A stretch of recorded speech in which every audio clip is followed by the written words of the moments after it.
Today we'll continue looking at optimization problems, but instead of looking at area and volume, we're going to look at Pythagorean and distance. To begin, we're going to look at the same format as we did yesterday.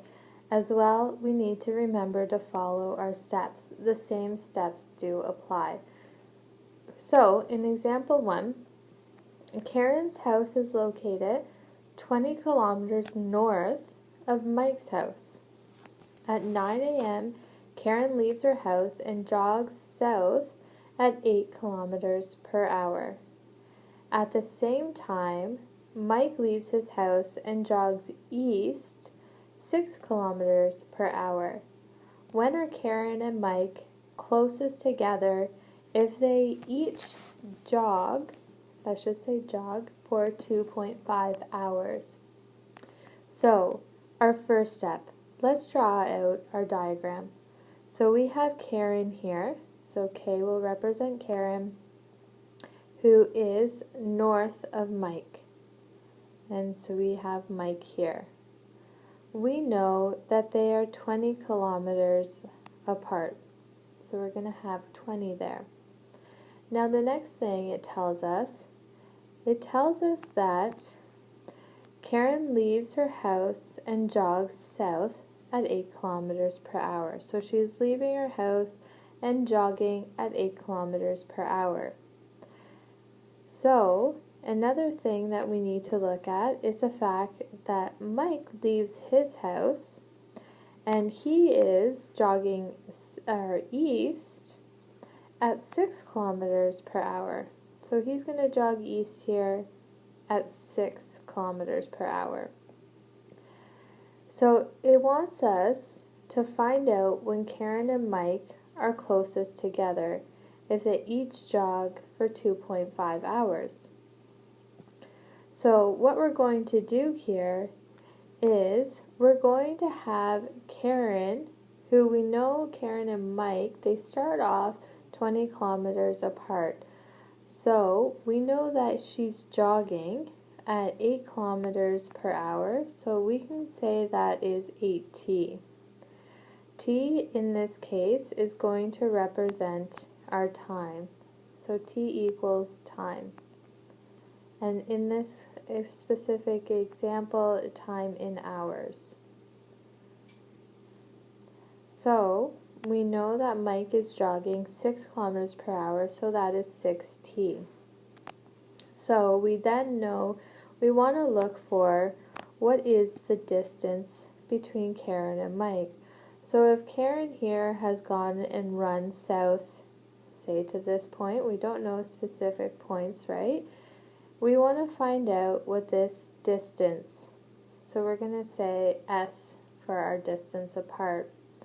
So what is this side? This side here then is going to be represented by 20 minus 8t, since they're 20 kilometers apart and Karen's jogging at 8 kilometers per hour. So what we notice here is that we have a right angled triangle set up. So what we're going to do is we're going to use our Pythagorean theorem. So our second step is to state our domain. So our domain is going to be in terms of t. So t is an element of the real numbers such that we know our time can't be any less than 0, so 0 less than t. And our greatest time we know from our question is 2.5 hours, so less than 2.5. Also, I just want to make sure that we all remember here, recall for when we're doing number 3, when we're setting up our formula, our Pythagorean theorem. So this is something that we have used for many of years now as you guys go through your math careers in high school, which is equal to x squared plus y squared equals r squared. And in this case, our r squared is just going to be our s squared because it's always going to be the hypotenuse, the side opposite your right angle. So our s squared is going to be equal to 20 minus 8t squared plus 6t, and that whole 6t is squared. Make sure you square the whole thing so that that square applies to the 6 as well. So we can expand this so that we get that s squared would end up being equal to 100t squared minus 320t plus 400. So that's just expanding and simplifying. But I want this in terms of just s. So how do I get rid of the squared? Right, we take the square root. So s is going to be equal to the square root of 100t squared minus 320t plus 400. So now in step 4, we need to derive and set this equal to 0. So we're going to derive the above. So s prime is going to be equal to a half times 100t squared minus 320t plus 400 all to the power of negative a half, and then make sure to derive what's inside the brackets there, so 200t minus 320. So we then have this equal to 200t minus 320 all over 2 times the square root of 100t squared minus 320t plus 400. We can reduce here, okay, because we have the 2 in the denominator. So this then becomes 100t minus 320 all over 100t squared minus 320t plus 400. We then set this equal to 0. So when we set this equal to 0, so we could set this equal to 0 above here, we would cross multiply. And when we cross multiply, we then know that this is going to get rid of that denominator, because anything times 0 is 0. So we have 0 equals 100t minus 320. We go ahead. Oh, sorry, I forgot to reduce this above. Please bear with me. I have to reduce that to 160. Pardon me. So I can then have 160 equals 100t, divide both sides by 100, and I get that my t is equal to 1.6 hours. So now in part 5, what I want to do is I want to look at my domain of 0 and 2.5, and I want to look at my found value of t here of 1.6. So in 5, we're going to look at when our time is 0, and we get that it's equal to 20. So remember, that's just by subbing into our original. And when we look at 2.5 hours, we get that it's equal to 15. So you can see that, oh, they're going to be closer after 2.5 hours than what they were at 0 hours. So we're getting somewhere. So what about when it's 1.6 hours? So we sub that in, and what you're going to get is that they're 12 kilometers apart. So they're closest when it's 1.6 hours. What is 1.6 hours? Well, we know it's 1 hour, and how do we find out 0.6? Well, remember, you take 1.6 times 60, which is equal to 36 minutes.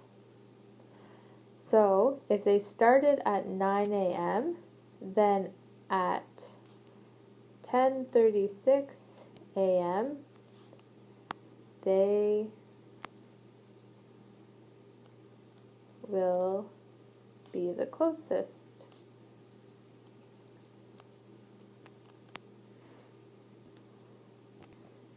Now in example 2, it wants us to determine the point xy on the line y equals 2x minus 3 that is closest to the origin.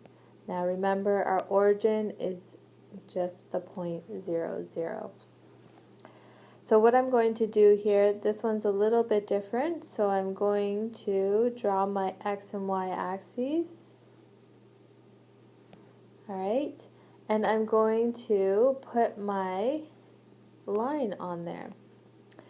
So when I do my line, remember when you're graphing y equals mx plus b, you always, well, there's different ways, but the easiest is to plot your y-intercept and then use your slope, which is, our slope here is just 2. So we'll go up 2 over 1 and just keep doing the same thing. So this might not be totally drawn to scale, especially with my shaky hand there. Then we have this y equals 2x minus 3. So what we're trying to do is we're trying to look for the point xy on the line that is going to be closest to the origin. So just visually here, you can see if we're looking at that point, say that's our xy, compared to if we're looking at the distance from the origin to say up here, you visually can see that the purple line is a shorter distance. Okay, so therefore closest to the origin. So we can use the fact that we know that that would be the closest distance. And we know that a perpendicular line will give us the closest distance. So a perpendicular line, so perpendicular line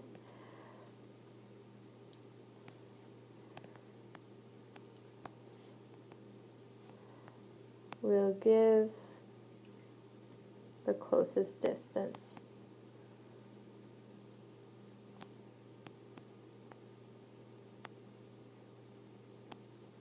Alright, so we therefore can look at our line y equals our 2x minus 3. I know that my slope would just be equal to 2. Our perpendicular slope we know is just a negative reciprocal, which is negative a half. So now that I know that I have my slope here, I can sub that into my equation. So y equals negative a half x plus b. So this equation is for the perpendicular line. But we also know that our perpendicular line is going to go through the origin. So if it goes through the origin, which is at 0, 0, I know my y-intercept would be equal to 0.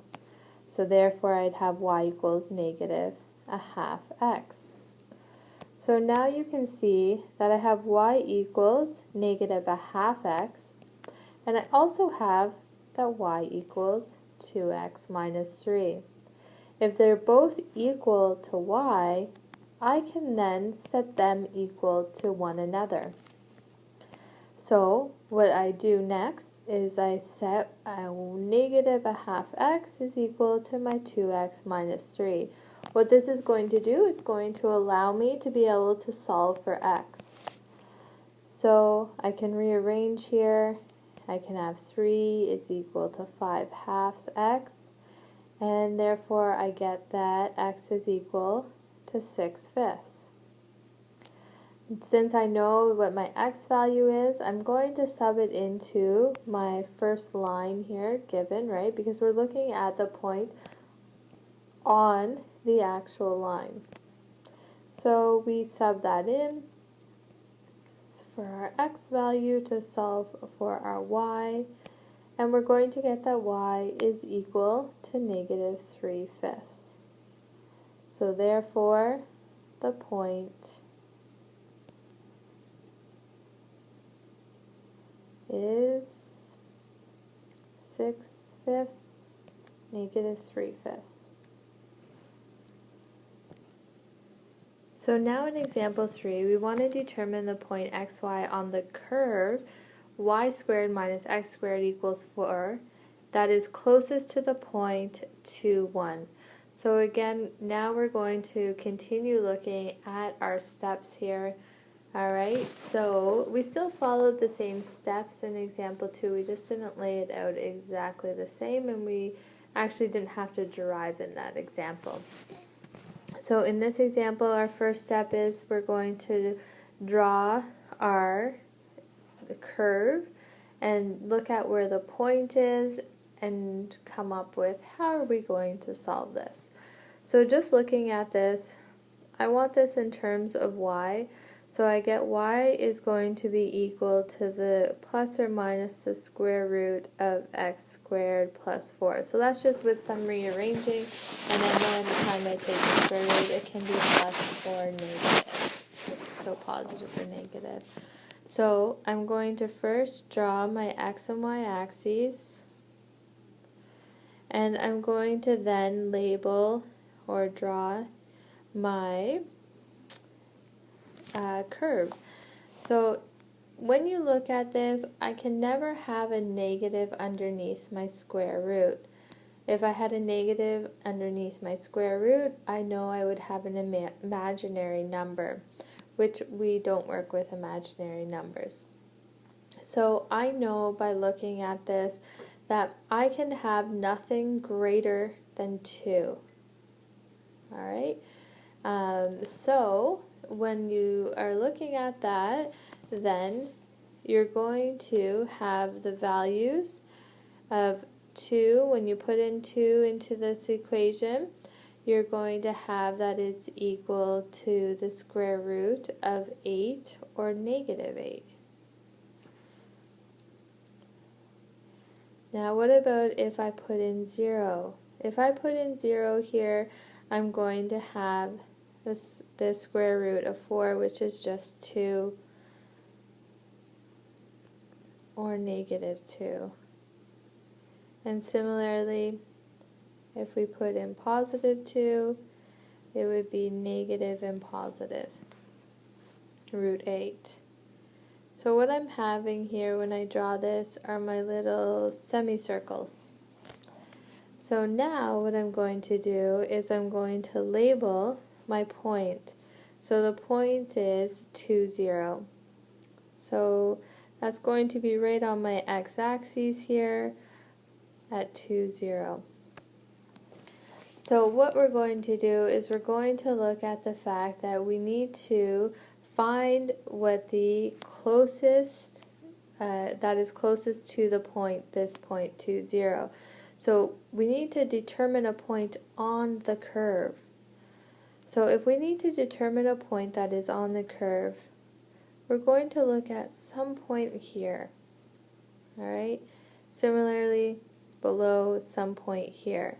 The only difference is with the above and below is that the points are going to be, one's going to be positive, one's going to be negative. However, they will share the same x value. So I'm going to have my point xy here. So we're just going to deal with the above one. So I have xy there. So what I can do is I can draw my triangle here. So I have a right angle triangle. I'm going to have my vertical distance be equal to y. This point right here is x, right? Because that's the point that we're solving for. Y is the point we're solving for, which will give us our point xy. So therefore, what is the distance between x, 0, and 2, 0? Well, that distance there, so that little distance, is going to be 2 minus x. And let our hypotenuse size be represented by c. So that is our diagram that we're going to start with.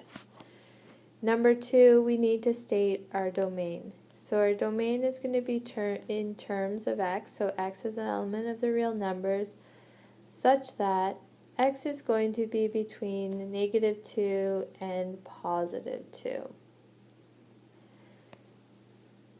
Third step, we need to come up with our formula.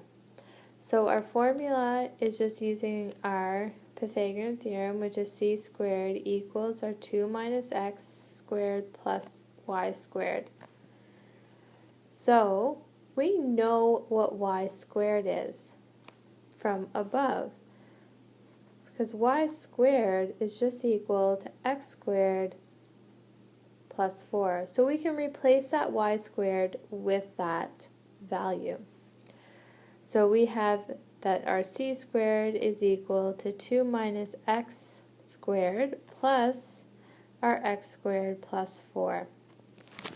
When we expand this, we're going to get that c squared is equal to 2x squared minus 4x plus 8. How do we get rid of the squared? We simply just take the square root of both sides. So c is equal to the square root of 2x squared minus 4x plus 8. Fourth step, we want to take the derivative and then set it equal to 0. So if we're taking the derivative of c, this is going to be equal to 1/2 times 2x squared minus 4x plus 8, all to the power of -1/2 times 4x minus 4. We can expand and simplify, and you're going to get 2x minus 2 all over the square root of 2x squared minus 4x plus 8. Next step, set it equal to 0. When we set this equal to 0, just like our other example in number 1, our denominator is going to be multiplied by 0, giving us 0 equals 2x minus 2. Therefore, our x value when we solve this is just going to be equal to 1. So now we want to look at our values for our max and our min. So we want to check to find our max or min. So when x is equal to -2, we have that y is equal to positive or negative root 8. When x is equal to 2, y is equal to positive or negative root 8. And then when x is equal to 1, we see that y is equal to positive or negative root 5. So therefore, our points that are going to be closest are 1 positive root 5 and 1 negative root 5. So therefore, the points closest are 1 root 5 and 1 negative root 5. And that's the end of today's lesson.